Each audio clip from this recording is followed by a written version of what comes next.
Dans l'ombre des arbres, de l'autre côté de la clairière, quelque chose bougeait. Cela glissait lentement vers le nord, et au premier abord, vous auriez pu le confondre avec de la fumée, car c'était gris, où vous pouviez voir des choses à travers. Mais l'odeur de mort n'était pas l'odeur de la fumée. De plus, cette chose gardait sa forme au lieu d'onduler et de tourbillonner comme le ferait de la fumée. Cela avait à peu près l'allure d'un homme, mais cela avait la tête d'un oiseau, un oiseau de proie doté d'un bec recourbé. Cela avait 4 bras qu'il tenait bien au-dessus de sa tête, étendant la montagne vers le nord, comme s'il voulait saisir Narnia de son emprise. Et de ses doigts, tous les 20 étaient courbés comme son bec et avaient de longues griffes pointées comme les oiseaux au lieu d'avoir des ongles. Il flottait au-dessus de l'herbe au lieu de marcher, et l'herbe semblait se faner en dessous de ses pieds. Ceci est Tash, le démon de Kellerman, le funeste messager, le monstre qui marque la fin de Narnia, tel que nous le connaissons. De tous les monstres et méchants de Narnia, peut-être qu'aucun n'était plus redouté, plus horrifiant et plus terrifiant que Tash l'inexorable. Il est également différent de tout autre ennemi de Narnia qui ne furent jamais rencontrés, et comparé à d'autres méchants Narniens, si peu est connu sur lui que la plupart des lecteurs ont même des troubles à répondre aux questions les plus basiques. Ceci a été l'épisode le plus recommandé sur la chaîne originale, et il a certainement valu cette attente. Aujourd'hui, dans la première partie de cette série sur Tash, nous allons offrir un aperçu de ces questions et plus, étaler tout ce que nous savons sur Tash, depuis les livres, et même venant de sources extérieures, et dans le prochain épisode, nous plongerons dans certaines des théories entourant les mystérieuses origines de Tash, et c'est un épisode que vous n'avez pas envie de rater. Et enfin, avant de commencer, le créateur de la chaîne originale américaine et moi-même souhaitions prendre un moment pour remercier tous nos abonnés de faire partie de cette aventure dans l'armoire. À une époque où de nombreux créateurs se concentrent sur la croissance et la visibilité de leur chaîne, nous avons choisi de nous consacrer avant tout à vous proposer le meilleur contenu possible. Ce contenu peut prendre du temps, donc merci pour votre patience et votre soutien. Si vous ne vous êtes pas encore abonné, s'il vous plaît, n'hésitez pas à le faire. C'est le meilleur moyen de soutenir cette chaîne. Cela nous aide à continuer de parler des grandes histoires de Narnia. Bon, il y a beaucoup de matière à couvrir aujourd'hui. Alors commençons. Il est temps de laisser les terres sombres derrière nous et faire un pas vers un monde plus réel que le nôtre. Il est temps de me suivre dans l'armoire.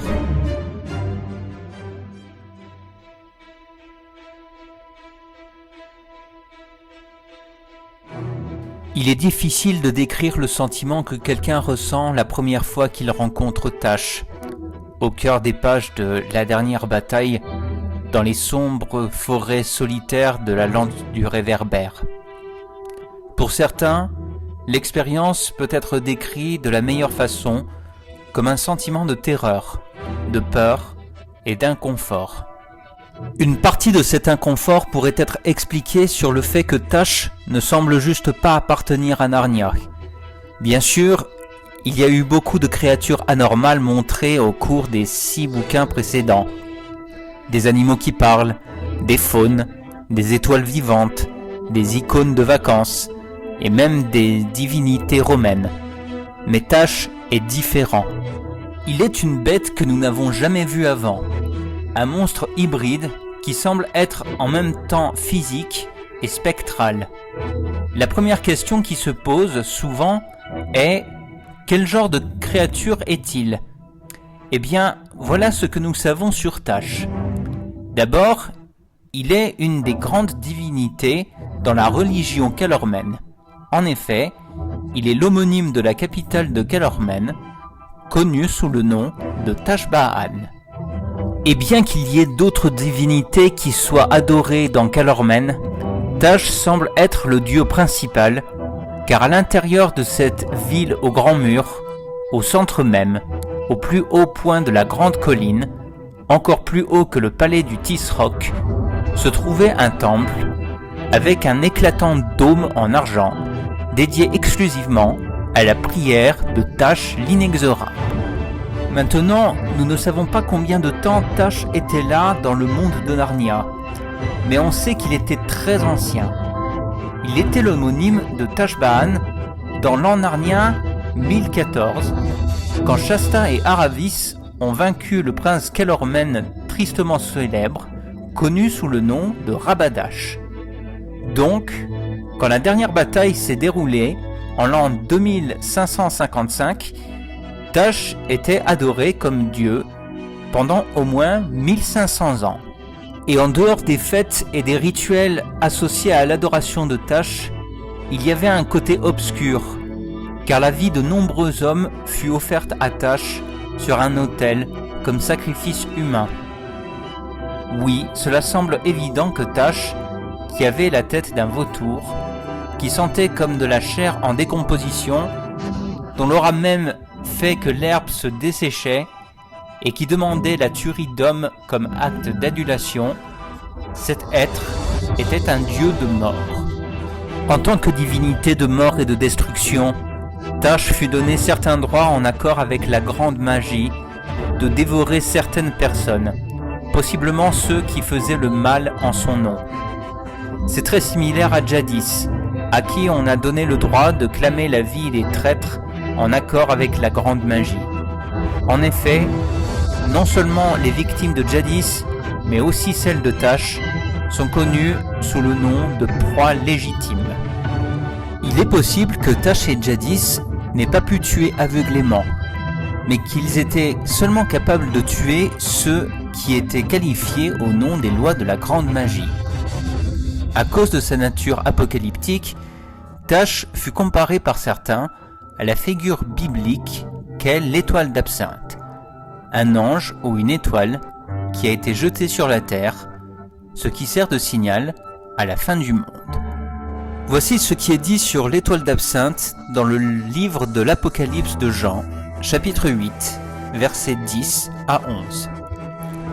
Le troisième ange sonna de la trompette, et il tomba du ciel une grande étoile ardente comme un flambeau, et elle tomba sur le tiers des fleuves et sur les sources des eaux. Le nom de cette étoile est Absinthe, et le tiers des eaux fut changé en absinthe, et beaucoup d'hommes mourirent par les eaux, parce qu'elles étaient devenues amères. Apocalypse, chapitre 8, versets 10 à 11. Et tout comme l'étoile d'absinthe est tombée du ciel dans un déluge de flammes, les foudres de Tash sont tombées du ciel et sont arrivées pour signaler la fin de Narnia. Et quand nous apercevons un bout de lui qui rampe dans la forêt de la lande du réverbère, il n'y a aucun doute qu'il arrive.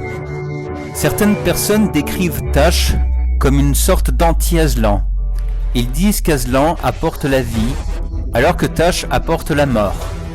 Aslan est le créateur et Tash le destructeur. Les disciples d'Aslan l'aiment, les disciples de Tash ont peur de lui. Cependant, cette comparaison n'est pas tout à fait parfaite.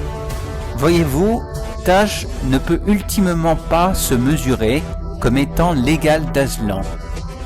Il n'a pas créé Narnia, c'est Aslan qui l'a fait. Il n'était pas là quand la grande magie fut insufflée dans Narnia. Aslan l'a fait. En fin de compte, Tash était sujet aux commandes des rois et reines de Narnia qui parlaient sous l'autorité d'Aslan.